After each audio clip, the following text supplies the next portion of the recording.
Welcome to I Hate It Here, the podcast for HR and people professionals, making the hardest job in the world just a little bit easier. I'm Hiba Youssef.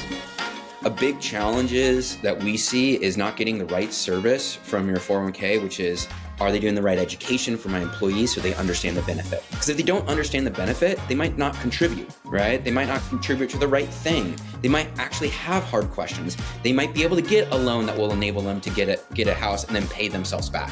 There's a bunch of little nuances to 401ks that are really amazing that if you're not having someone that's doing the education and answering questions, there's a little bit of a missed opportunity. Honestly, what I do for work is probably the least interesting thing about me. And I'm sure some of your employees feel the same way. There's so much more to your employees than just their job titles or what they do day to day.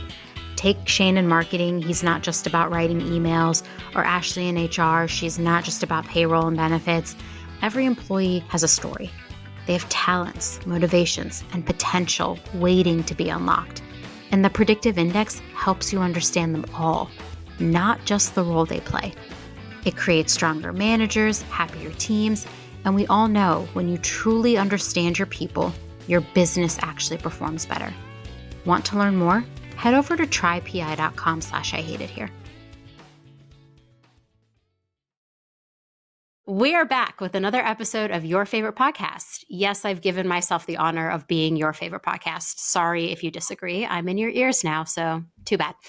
This season, I've been on a kick trying to learn something new in every episode, and buckle up because today is full of really good info about investment and retirement planning.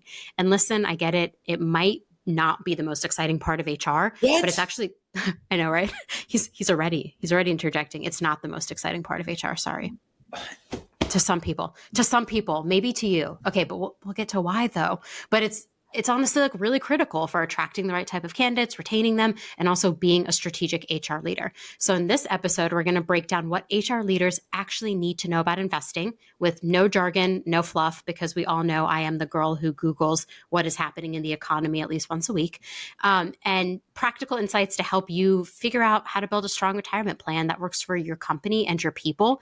And I guarantee you there's something relevant in this episode for every single HR person to know. And I couldn't do it without my incredible and very knowledgeable guest, Breene Murphy.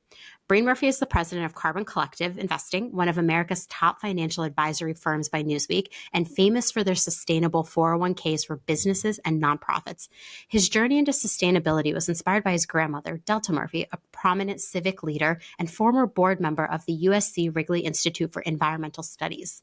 This inspiration led him to volunteer with the Citizens Climate Lobby, where he served as a congressional liaison and chapter co-lead, advocating for revenue-neutral carbon dividend. He also served as a board member at USC Wrigley Institute, contributing to environmental research and advocacy. Professionally, Breene started in advertising and financial services and now combines them with his passion of climate to focus on climate-smart investing with Carbon Collective. Beyond his environmental work, he has a background in creative writing, has a drawer full of unpublished novels, same, screenplays, teleplays, short stories, and poems. If only you could see my notes app. Breene, welcome. Thank you so much for having me. I'm glad I'm on someone's favorite podcast. I can't wait to meet these people. I love that I forced them to tell me it's their favorite podcast. I've been playing with different intros all season, so that one is definitely my snarkiest one. Yeah, it's a good way to ingratiate yourself. Aren't I your favorite? I am things your I favorite. do for you, you know? It is. I bring them joy. Every week somebody does text me about something they hear on the podcast and they're like, yes. Yeah. And it's so good because this week you have your favorite guest. So yeah, totally. Yeah. I'm super excited to have you on the pod. This is like a months in the making, from our first conversation when you slid into my DMs on LinkedIn to now that this is happening. I just feel like you're going to bring so much knowledge to today's episode on a topic that I feel like is really misunderstood by a lot of people. Yeah. So we're going to dig into that. But before we do, I've been asking every guest this season, what's one area or topic that you're really interested in right now? Oh, man. When I saw you pick that, so I've heard the podcast before, and the reason why I reached out is because I laughed out loud when I saw the title was I Hate It Here. So I am familiar with this. And if your intro isn't revealing how much of a nerd I am, this will. I am really interested in the ways in which humanity updates its systems to match the moments in time. For example, the next book I'm going to read is on Bretton Woods, which is it's like somewhat successful, but it was a convening of global leaders to create like a global financial institutions that would create peace, because the beginning of the century was very, very violent. World War I, World War II. It was largely successful. We haven't had a world war since then, but those systems are starting to fail because they were built under this idea of infinite growth. And so I'm curious about like how did they do that as a way to understand like how we might be able to do something to reimagine our systems again to create more prosperity and peace, because humans, as much as we like to get down on ourselves, are actually amazingly nimble and flexible and self-organizing, and that's like one of my favorite things about being one of these weird creatures. I love that. You're also in good company because I'm a nerd and I'm going to go look up exactly what you're reading and possibly read it as well. I'm looking at a stack of books in front of me too. So, I'm always trying to find my next best read. So I'm excited. There's so many amazing books. So not enough time. There's not enough time for me to get to all of them. I could read 100 books between now and the time I perish from this earth, and I still don't feel like it would be enough. I'm like always chasing my next book high, which should tell you a lot about me.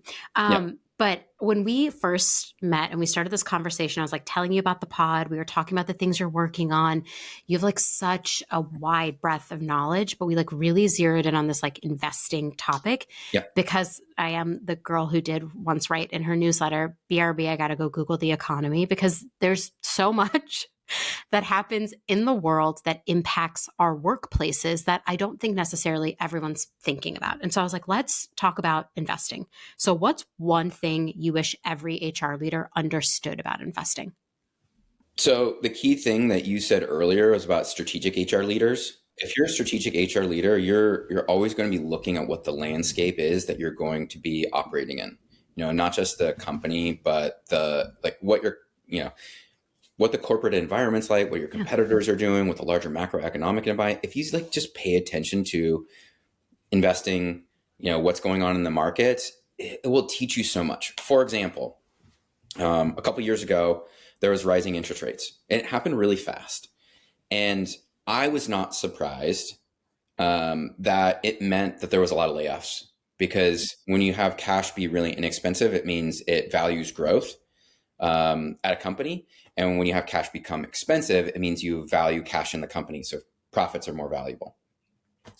And as a result, there was a bunch of layoffs. And so, I was talking to HR leaders. I'm like, this is what you should be expecting, right? And that's just like one kind of market measure to be able to pay attention to. The ones now, it's like understanding what tariffs do to an economy, or the jobs report just came out and, it's 245,000 jobs, which is like jobs lost, which is a lot. In a consumer economy, that is really tough. So it's like kind of, if you're a strategic HR leader, I would be thinking, okay, let's buckle up. These are going to be really interesting times.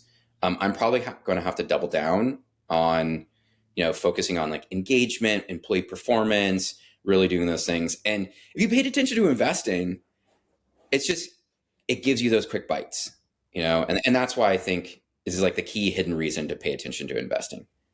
Yeah, when the layoffs started, I was like, I understand why this is happening. Like, I honestly did not, when they started happening, that's like when I really connected the dots. I wish I had been a bit ahead of it. Like, oh, I'm watching these interest rates. I'm predicting what's going to happen. I work at a lot of venture-backed companies. Like, I should have known that this was going to happen. But I think like that's not necessarily part of the HR skill set. Right? Like that.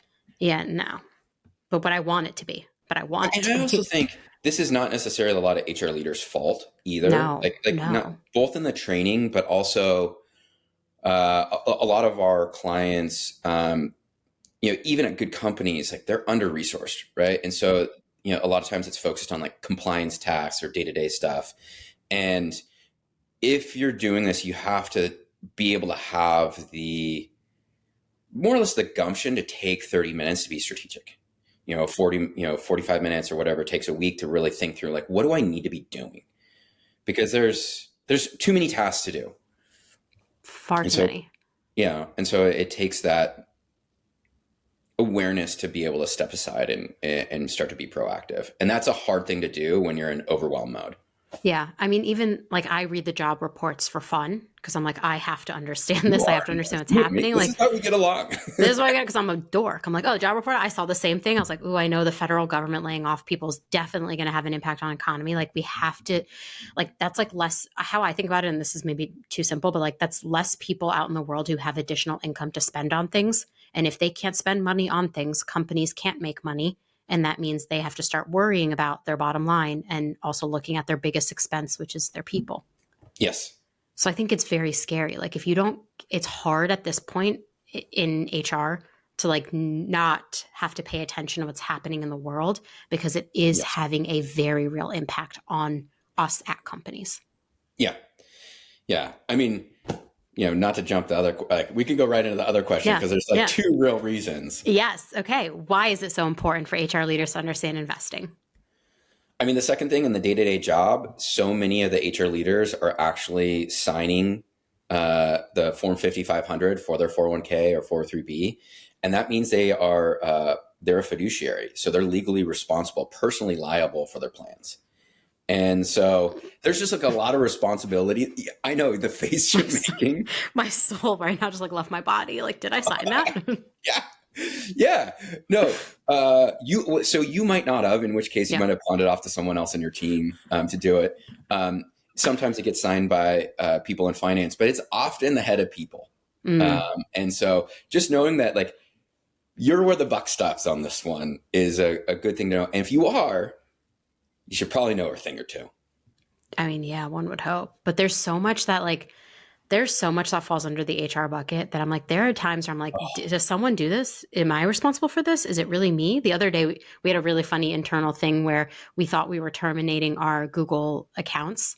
And then Google Workspace emailed and was like, we're charging you for all these accounts that we had suspended but not terminated. And it was so funny because the head of finance and I are like, how did this happen? Like, we thought we're turning them off in Rippling, we turn them off in Google, like we're still getting billed for them. And we're like on this wild goose chase. And I'm like, this is just a normal day in HR where like one thing happens that either we didn't know or we didn't have visibility and we're trying to fix it and also manage it and then deal with the dumpster fires. And we're reactive more often than we can be proactive.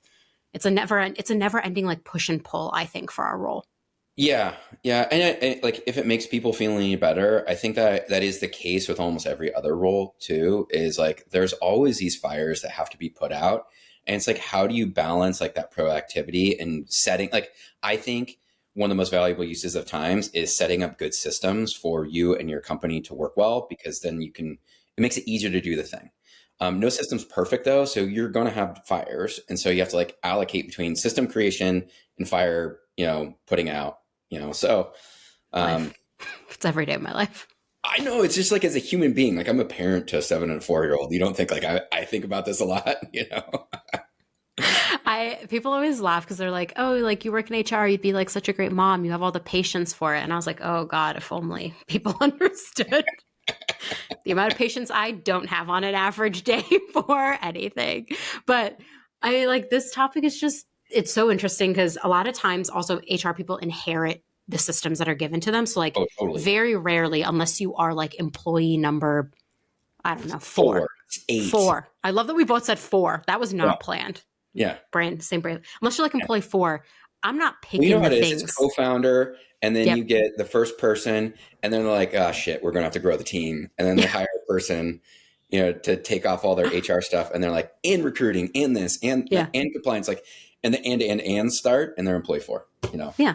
But then a lot of times, like, then you also like inherit the system that you don't necessarily pick. And so I think one of the really interesting things is like 401k providers. I have just walked into companies and been like, here you go. Like, it's just handed to me. And I'm like, okay, cool. I'm going to pray this doesn't break. Yeah, honestly. So like what in your recommendation, what's the best way for HR leaders to actually evaluate their 401k providers and ensure they're getting the best option for employees? Yeah. I mean, when you're looking at it, I think the most important thing is to understand what it means to be a fiduciary to start. Like, what is your role? And so when you're starting it out, it is to provide investment options in the best interest of your employees. Like, you have to really think about like, who are my employees? What do they need? That's going to change a lot if you're at a doctor's office and you have a doctor who owns the business, and you have like, maybe eight or people who are working there, and they're maybe a nurse or a trainer or like an administrative staff. Or if you're at a tech startup with like a bunch of software engineers, like what they need is going to be different. And so understanding that is like level one on how to even prepare. So once you go in with whatever that is, which is like, how much are they making? How much can they contribute? How do I have a compliant 401k plan?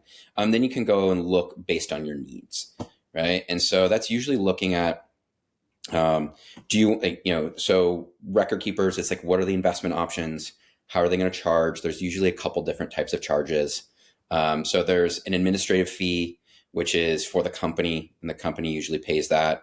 There's usually a participant fee, which is like the stupid 401k terminology for an employee or a human.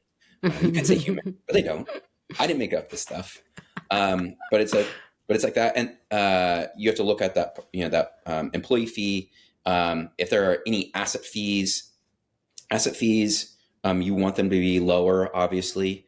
But some asset fees like might get you access to better things. Like you might be at a startup that is in a cash crunch, and you need to zero out fees to the company. That might be the thing you need to do. That is in the best interest of the employees, so you don't have to fire people. That sucks, but that might mean you have to load fees into the plan so that it's just.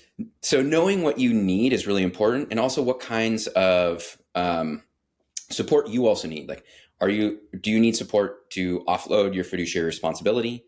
So that is the main thing that I do is our company is the fiduciary for the investments. You can't offload it completely. There are also 316. Our terminology is so nerdy. It's actually like tax code.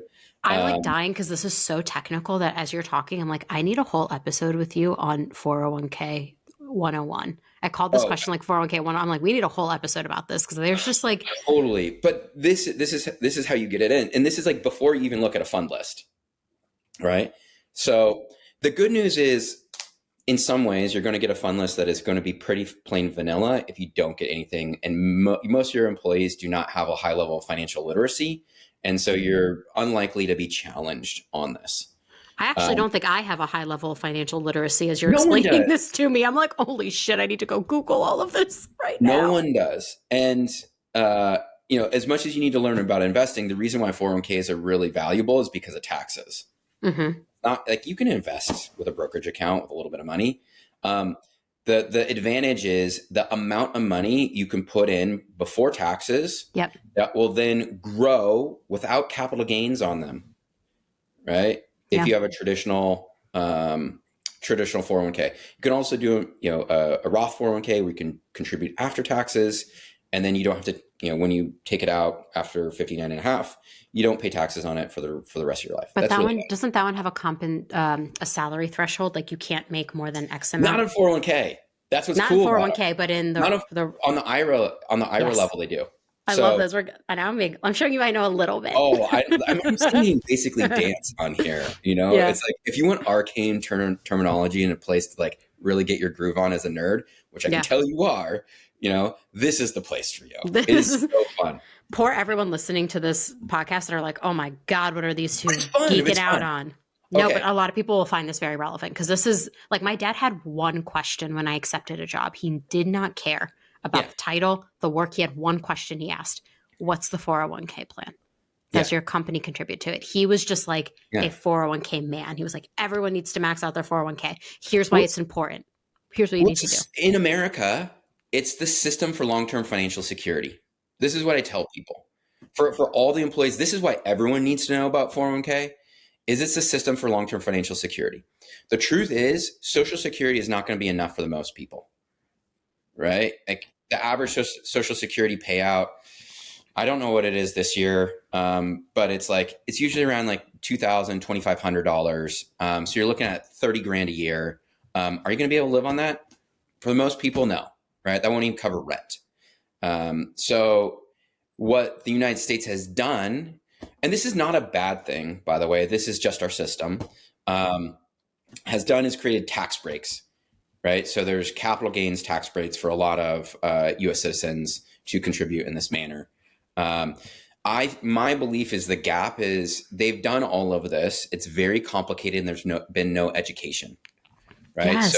So we don't like if you knew what to do, like if you knew to ask this question when you were, however old you are when you get your first job, that has 16. a 401k. A lot of them have like you have to be 21 years old to be eligible for a 401k. Okay, it's a very common like number.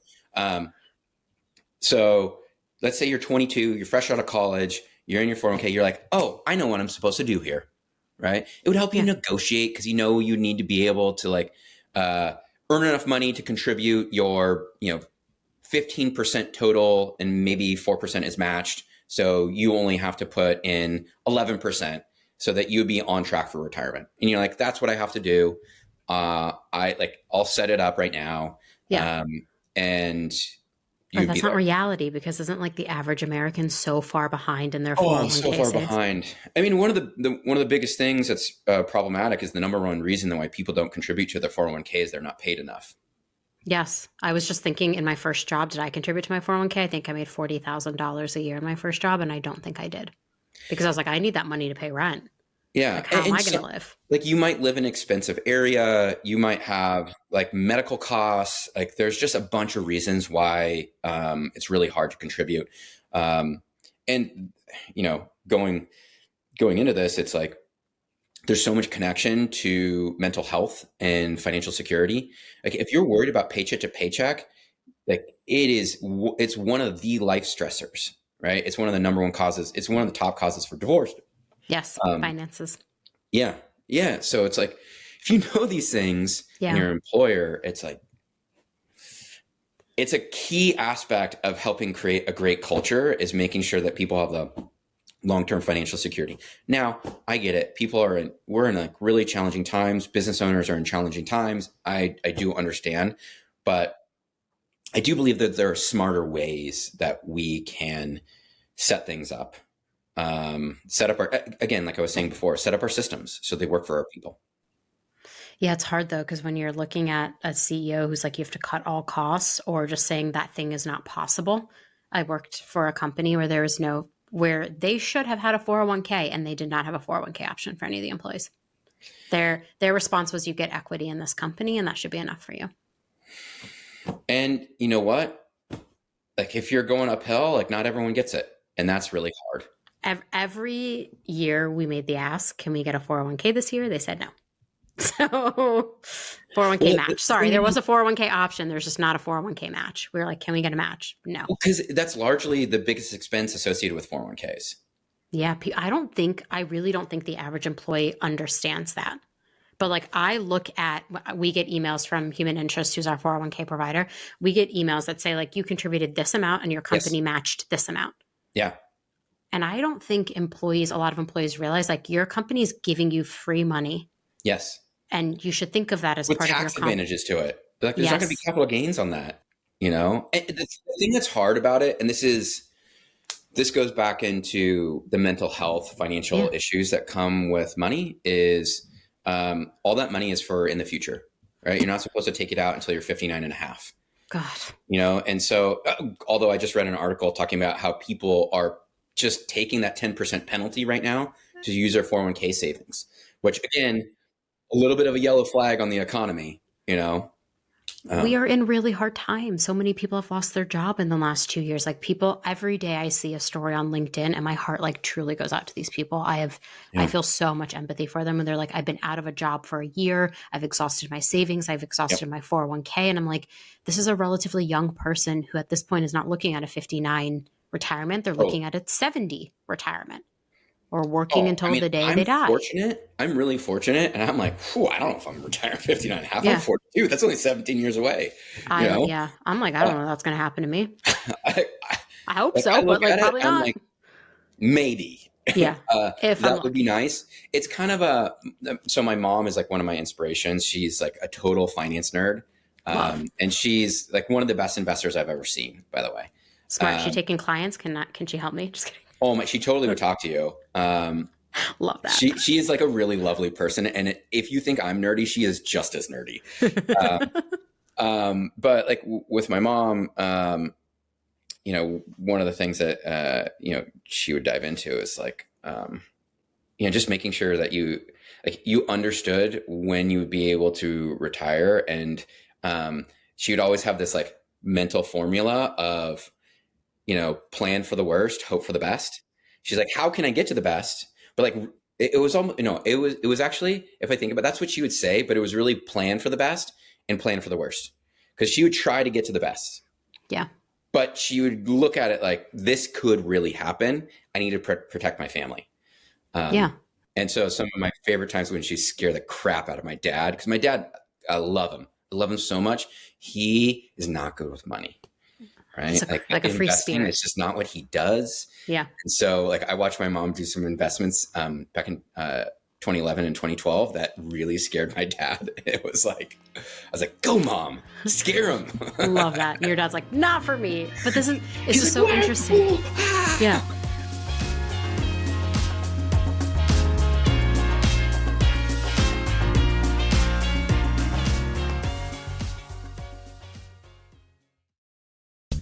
A job title doesn't define who someone is.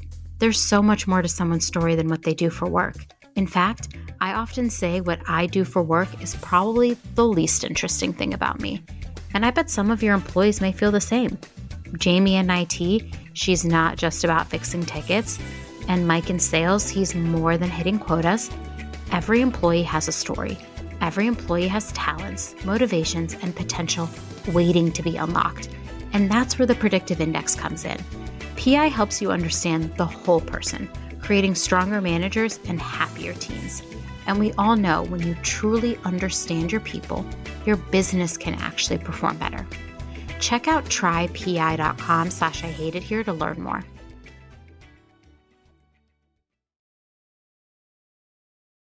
But it's like so interesting because like nobody teaches this. Honestly, like our biggest gap in education, first of all, there are a lot of gaps in education. We should also pay teachers more. I actually don't think it's the biggest gap, but I think it's up there.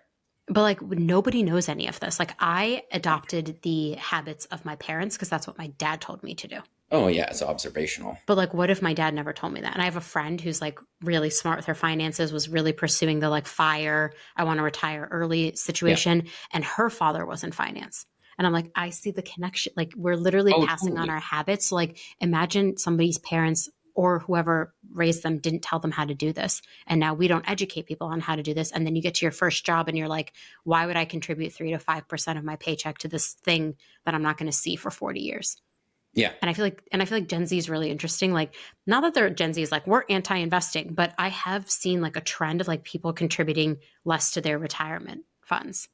Like outside of, do you think it's like a generational thing? Like, how are you thinking about that? I just think they're young. I don't know. Like, I think we're going to live forever. Yeah. I mean, I just think like a bunch of my friends like weren't contributing to 401k when we were young.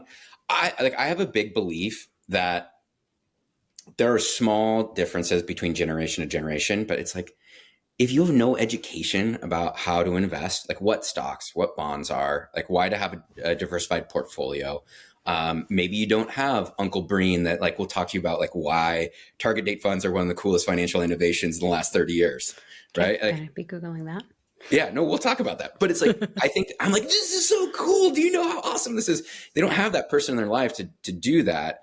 And so as such, they don't have that borrowed enthusiasm and knowledge to go, I need to do this. And I just think like, we just have this like huge knowledge gap of like how important this is. And so I just think it's normal for a young person.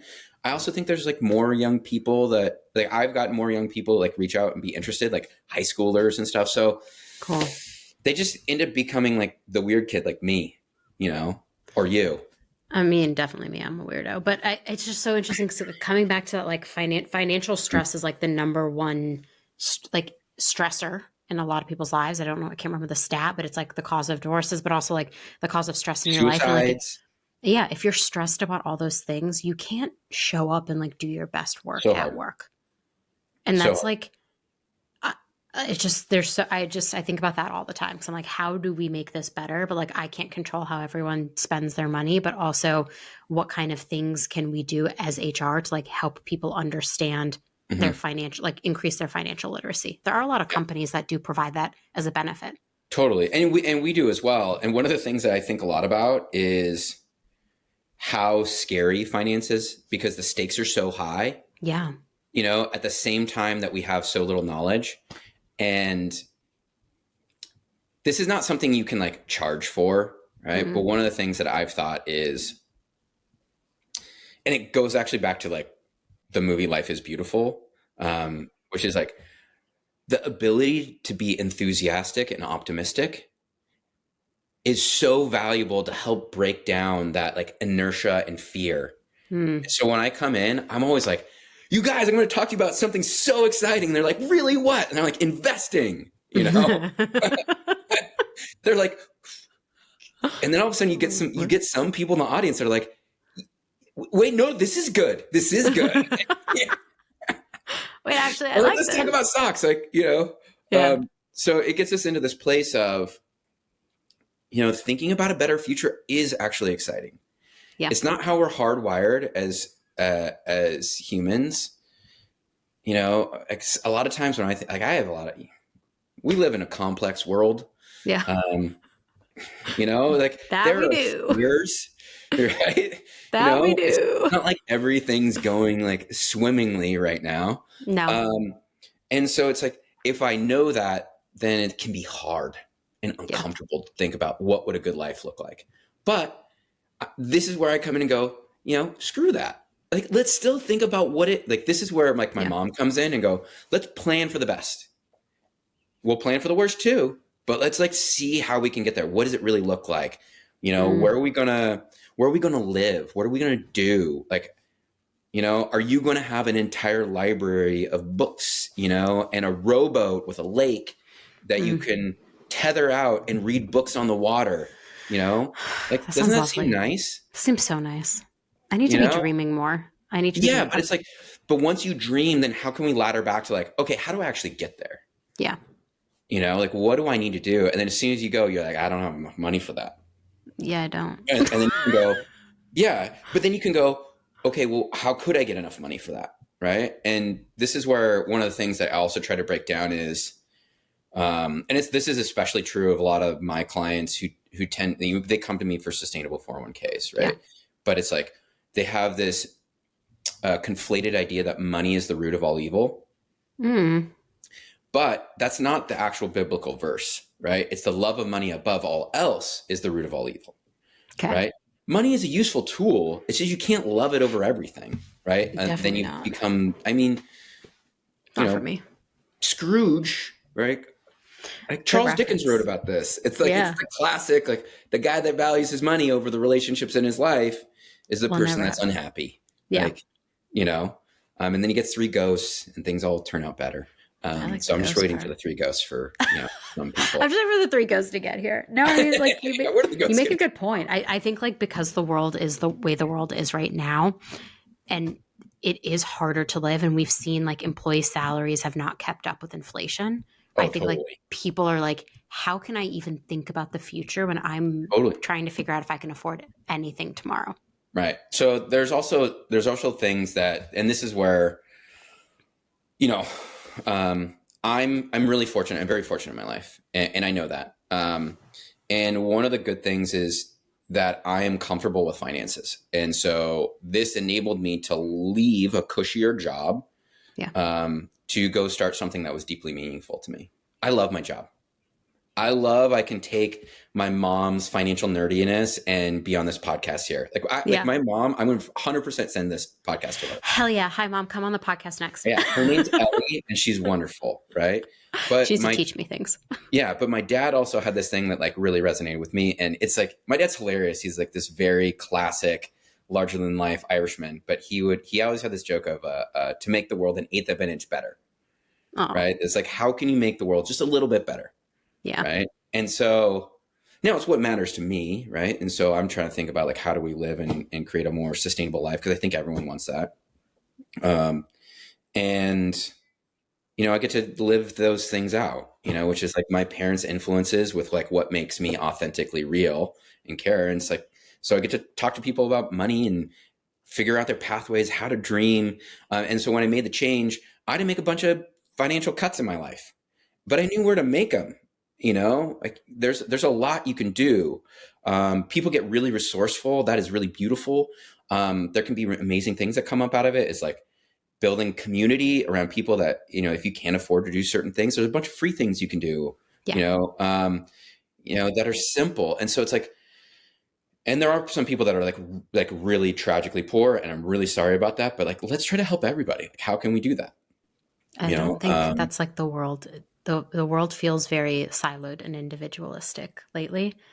And so I think like when you say like there are people who really need our help, I also think about that. Like I am trying to make the world better. Like I joke about I hate it here, but it's because people do really hate their jobs and feel like they're treated terribly. And it's like, what is our role as HR people? Which like every HR person I talk to is like so compassionate, so empathetic. Totally. And they actually want to make work better. And we're fighting against this like perception that like HR is not there to be your friend, or HR is just there to hire and fire you. And it's like, no, a lot of HR leaders are actually trying to make your experience better, and thinking about things like 401k investing and at what benefits we even offer you is like also our way of trying to support the people who might not have had all the privilege that everybody else has had. It's like to even the playing field to a certain extent, which feels impossible to do. 401ks really like have a lot of regulatory non-discrimination built into them, right? Yeah.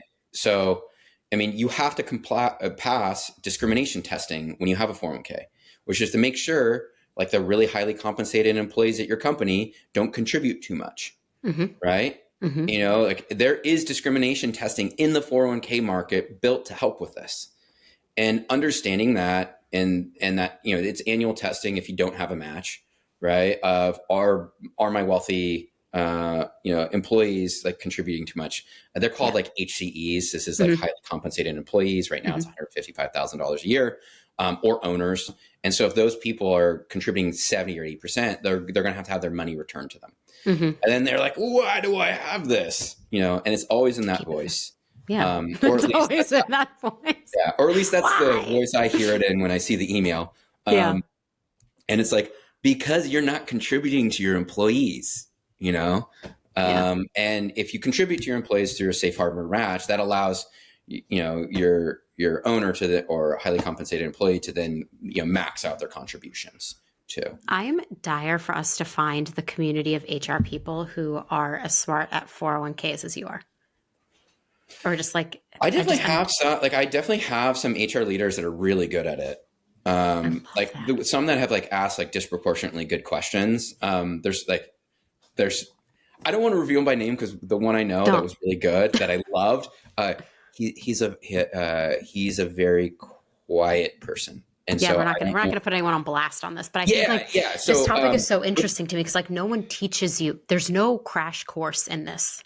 Again, back to like there's the whole finance, but like we as HR people also need to know this stuff. Well, there's also the other thing too, which is like the icky part. And this is like, I am, by the way, and I'm saying this with like, blaring lights here going, which is like, I'm complicit in this, which is the people that are teaching you have a financial incentive to teach you. Right? Say more. What do you mean? Okay. So my business is to get people like you to go, oh, I have problem. You said human interest. Like I have some things of human interest that aren't working. I should go talk to someone. I'm going to talk to Breene. He knows what's going on. And then I would, you go like, Breene knows what's going on. He can make my plan better. I'm going to do this. Right. That is an icky relationship. And I like to call it out because I like to be transparent and honest, but like that sucks as the business model of, you mean I have to go learn about all of this from Fidelity or from Charles Schwab or from Breene? Maybe he's like more enthusiastic and that's good, but that's not a good framework. Like I wish there was like much more in giving people good paradigms in school, like how to think about investing, right? Like one good question that I always think about is like the most important question in investing is, when do you need the money? When do you need the money? If this is retirement money, you don't need it for a long time. right? Yeah. So you can add more risk, more stocks that go up and down a lot, right? If you need it Yeah. sooner, let's say you need it like next week to pay for something, that's got to be in your bank account, liquid, Yeah. going to come out, right? And then there's everything in between, right? And so it's like, if you understood that, it would be much easier to go look at a fund list if you're an HR person and be able to say, oh, I don't like this, this fund in my plan, or should we add this? Or, I mean, the thing that we've been kind of like really sophisticated on is making like a really elegant argument for adding sustainable investments on a pecuniary level. Yeah. Right. So the core thing that we go back to is like, oil isn't projected to have much growth in energy demand over the next 25 years, which is the same timeline under which you and I are thinking about retirement. Yep. Hopefully. Right. So if you're thinking about that, it's already been one of the worst performing sectors over the last 10 years. What makes us think it's going to like suddenly poof become good? It's facing lawsuits, regulatory pressures. I get in the United States, it's getting its day again right now. But like that doesn't change the economics of it. It doesn't change the fact that China is dumping money in solar batteries, electric vehicles. They're going to have a $12,000 electric vehicle that's going to come out that's as nice as a Tesla that costs 50 grand.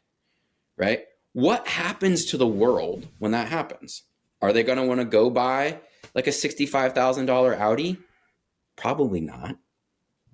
Never been interested in that life, honestly. No, but I'm just saying, like, I know. When you're looking at these things of like dominant paradigms that are shifting, it's like we're in a paradigm that's under passive investing, which needs to be a gold standard, needs to be included in a plan. It was made famous by Vanguard and Jack Bogle, and it's basically saying the markets are so efficient that just buy everything and allocate it appropriately, right? Put the right amount of stocks and bonds for you. Right. And this is what makes target date funds the coolest financial innovation, because if you know when you're going to retire, you can make something that starts really aggressive when you're young and gets more conservative as you get older. And so it's making a portfolio that is as good as what you get from most financial advisors with one click. Brilliant. Okay. So I'm going to cool. have to do that. So cool. It's so cool. You're selling and then you me. get options on your 401k that are by asset class. Yeah. Which means like, do they have really big companies? Do they have small companies? Do they have bonds, which are basically loans? Those are much more predictable. Yes. And so it's so it's, you then get to choose once you leave the target date investment options. So that's very cool. I'm going to look it up after this, honestly. Like I feel like I have novice level financial literacy. I'm always trying to learn more. I'm always trying to I love the movie. This is so weird. I love the movie The Big Short. Oh, it's so fun. It's so Adam fun, McKay but also is a hilarious writer. Also excellent Twitter follower. The man is ruthless. Yes.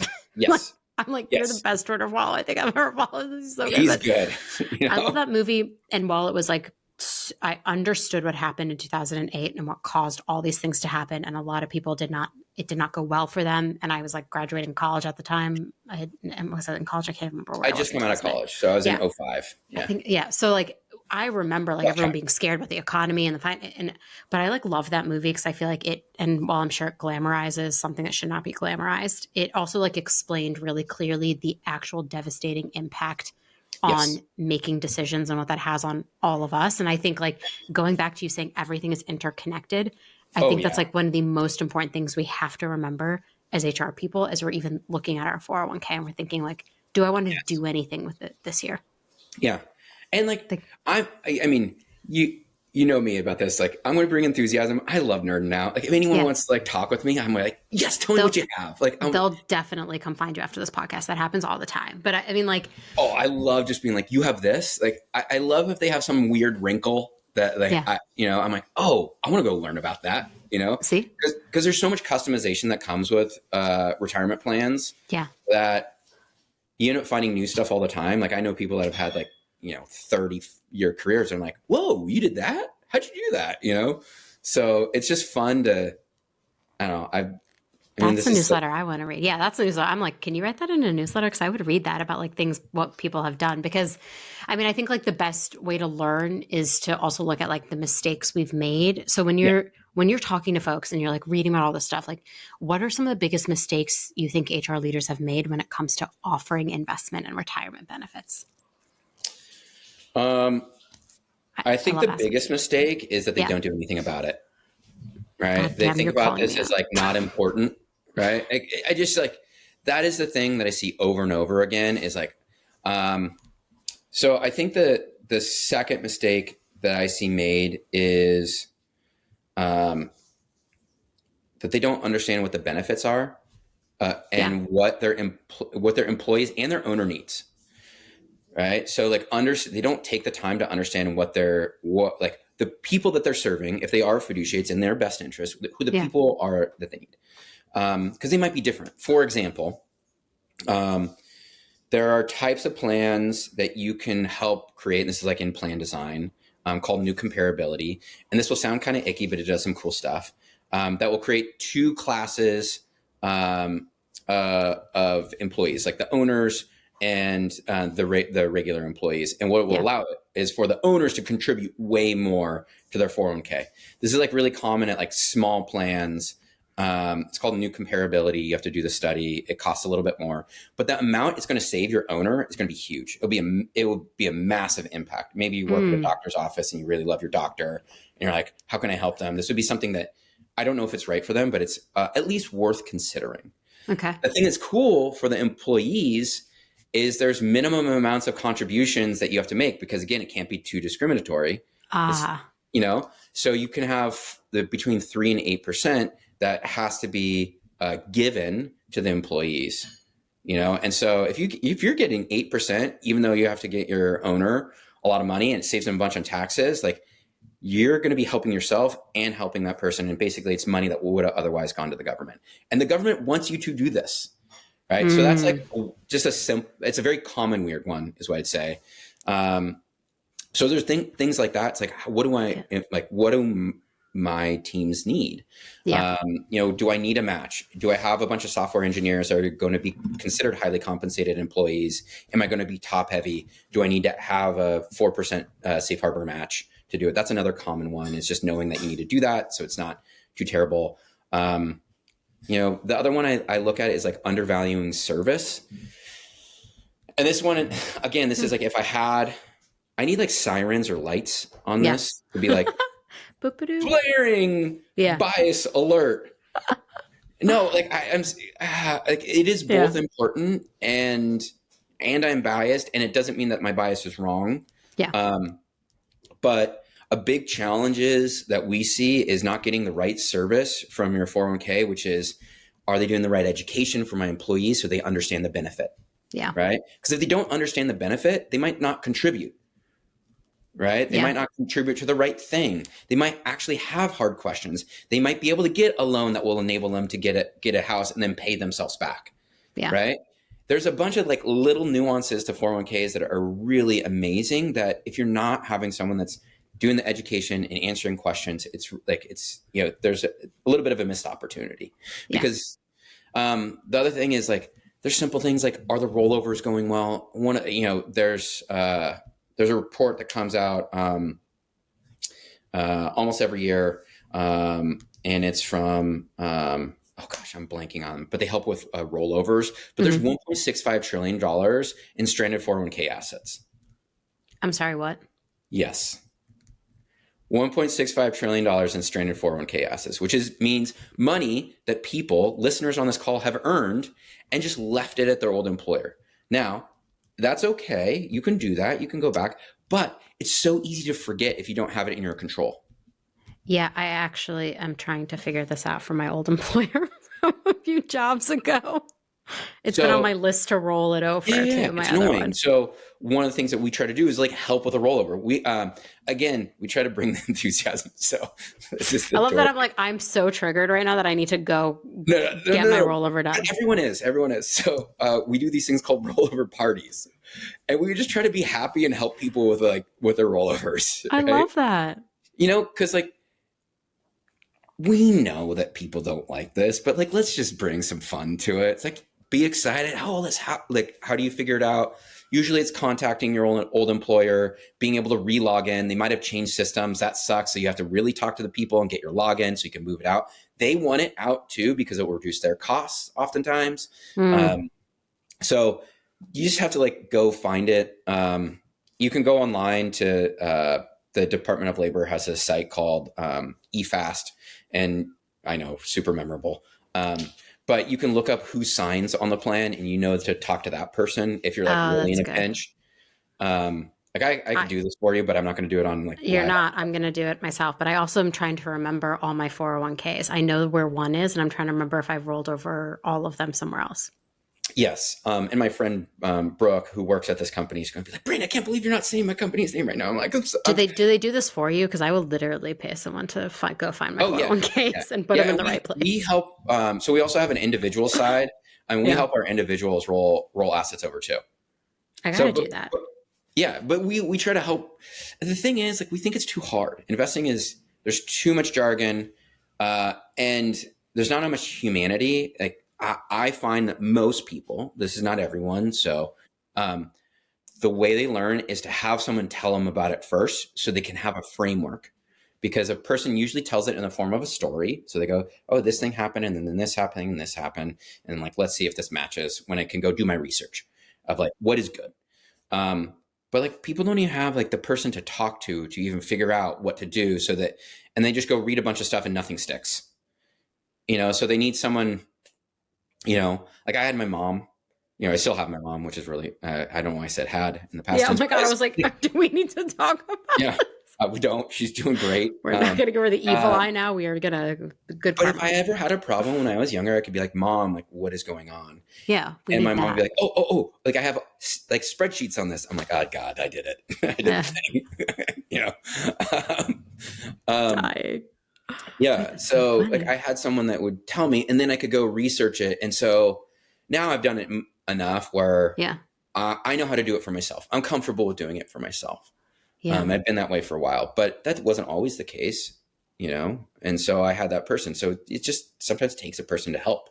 For sure. And we've covered like so much. Like I literally wrote down terms that I'm going to have to Google after this because I too want to get like smarter and improve my own financial literacy. Yeah. It's like such an interesting topic. You'll have to come back for another episode where we like laser in on one thing because we've been talking like really wide too. But it's like we should pick a topic and laser in on it and like really get deep because this topic has so much nuance to it and there's so many different areas we could take it. Like we've talked investing at a high level and then like thinking about the 401k and I would love if there's some way to have some sort of like survey that comes out on this. I'm like, what is your biggest problem in 401k? And if I could read it and you read it, because like sometimes people write the thing and like I know what the why is behind the why because I've done it a bunch. But like I would love to be able to like get it. Could we get 50, 100 responses of like what are the biggest pains that people have? We got to go figure that out. Well, it'll have to be like a linked book. Maybe we can make it happen. I just know, like in my experience, like the HR leaders I've talked to, I've read reports and stuff, but I always find that the reports are a little bit different because, from what's actually happening. Yeah. I mean, I like Lattice, for example. I think they do a bunch of really cool reporting on what it means to be a good HR leader. Right. But when they release their reports, like 401k, like barely is a half of a blip on their reports.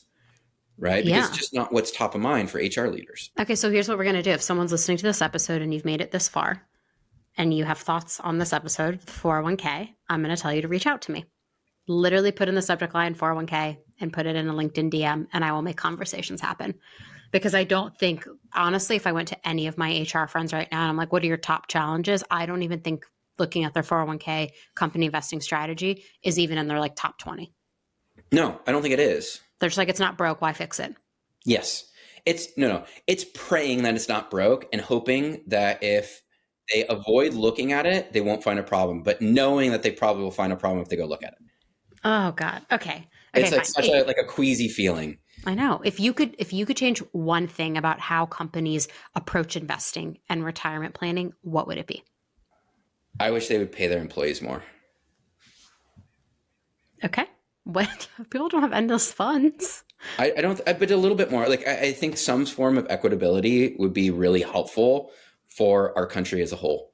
Like if we didn't have the disparity that we have right now of people making millions, like this doesn't happen at every company.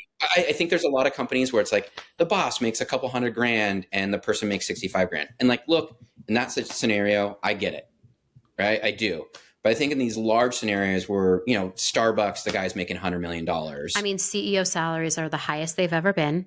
Shareholders are making hand over fist so much more money from stock buybacks, and the average employee salary has not increased to keep up with inflation. Yeah, I just think if we could give if we could pay people enough that they contribute to their 401k, like I can't wait for the day that the number one reason that people don't like invest in their 401k is like they have their own personal investing strategy that is different.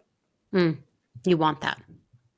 Yeah, I do. Like I want people like I'm a person that doesn't think that our system is very good. Yeah, I I don't. think you and a lot of people I don't think believe that, including I mean me. my core complaint is that we're not educating people on the system that we do have. And as a result, it's not working. But I even believe that even with education, we'd still have some failures in getting enough people to have long-term financial security, which I think is like, I love America. Like I care about Americans, like being able to do this, and I think there's no place that's perfect. And I don't think so, but like it's one of my favorite, I think the spirit of American innovation and trying to make things a little bit better is something beautiful to me and something that's always resonated, Yeah. So I just like, how can we make it a little bit better? Yeah, but there's like you and I both share that, but then there's like a lot of things that also go awry in that spirit of innovation. Oh, Like geez, totally. who gets to it, and like that's a whole other episode for another time. But okay, I always like to end on like tools, resources, advice. What tools, if people are listening to this and they're like, "Holy cow, I need to go figure out my 401k. I need to go talk to everyone and do all these things." Tools, resources that you have for the listeners. Yeah, I think in resources that like just in general education, a lot of times you can start with, you know, like writers, influencers, those types of people. Tori Dunlap at her first 100K, she's pretty fun. And you have to know that like creators and content creators have a different type of messaging that they're able to do. Yeah. For regulatory reasons. Like I'm not allowed to be promissory, and she could be like, "You need to do this," right? I don't get to do Okay. that. Yeah. That's not something in Right. my wheelhouse. She has a Okay. different tool set than I do. Yeah. People like her, if you want to go to investment, there's a lot of like, I find that a lot of HR leaders are women, so I'll give more women. Lizanne Saunders at Schwab is awesome. She's really fun to read on the broad economy. She's brilliant. You can look at the women that lead Abacus Wealth Advisors. Neela, I don't know Neela, so I don't know if I'm pronouncing her name well. It's okay. You're trying. So I'm not even going to do Out how to. her last name. Okay. Okay. There's also Lindsay Woodward, who's the co-CIO there. She's a good writer. I find their stuff is really good. This is like general investing. Yeah. I think the unfortunate thing on the 401k side is just like Googling stuff, and you'll get a lot of record keepers, which is like the very nerdy term for 401k software. They have a lot of information. People like myself, we have a bunch of investment advisors. We're in some ways better, some ways worse, because you don't need us, but we can be very helpful. It's kind of like a broker and an agent. Like you like working with us can make the experience a lot easier, right? But you don't need us, so sometimes just talking to us is good. And then just like thinking about how I think that one of the biggest resources is people themselves understanding like the role money has played in their own life, and just reflecting upon that, and then just figuring out like what do they need to learn once they've paired it with all the other things in life, that they're reading, the Lizanne Saunders and the Lindsay Woodwards and those types of folks. So That was really helpful. That was a list of people I'm going to go follow, and definitely going to explore like my upbringing and what it meant. Like I had one working parent, yeah, and my dad was very much like pro 401k for all of us. So it became like a talking point in my family. But totally. I feel like you have to come back for another episode because we like we talked very We widely, but didn't like even I talk about really the want to fun get, list, barely, we got to get in deeper on this next time, and next like the season. know-it-alls, like the people that bother Yeah. you, and Well, next season like, will be here before we know it. So you all right, I'll might come back. hear I'll come from you back. again. You'll have to come back. I have I a mean, really good topic for I'm your next season favorite too. guest Yeah, for our totally. listeners' favorite podcast. To be clear, you coined that yourself because my other friends come on this podcast too, and I don't want them mad at me about this. No, You were I knew all you're my already. favorite. I know You you're. were I know all you're agreeing with me already. I love this. Okay, for people looking to get in I'm touch with you, self-branding. I know that, but I'm taking a page from my favorite hosts. you're doing great. Yeah, it's me. Approach I'm podcast. your favorite host. Yeah, it's Yeah. the best podcast on earth. For people who want to get in touch with you, I always put your notes in the show notes, but like, is there an avenue that you think is just better? Them emailing you, them DMing you? What's the best thing? I mean, LinkedIn or email. I write a lot on LinkedIn about this, which I know is like, and climate, like investing in climate are the things I write about. And then you can email me at breen@carboncollective.co. So I'm here. I love talking about this. And he'll be back. But thank you so much for spending time with us today. This is great. I learned a lot. I have a lot of things to go Google, sadly. Yeah, it's fun. This is the year I get super smart about these things. I'll add it to my list. Yeah, go do some research and talk to me about like the new questions that come up. I can't wait. Okay, I'll talk to you soon. It'll be fun. All right. See ya. Thanks for tuning in. Keep up with all the latest HR resources by subscribing on Apple, Spotify, Google, or wherever you listen. And if you love I Hate It Here, tell an HR friend. I'll see you next time.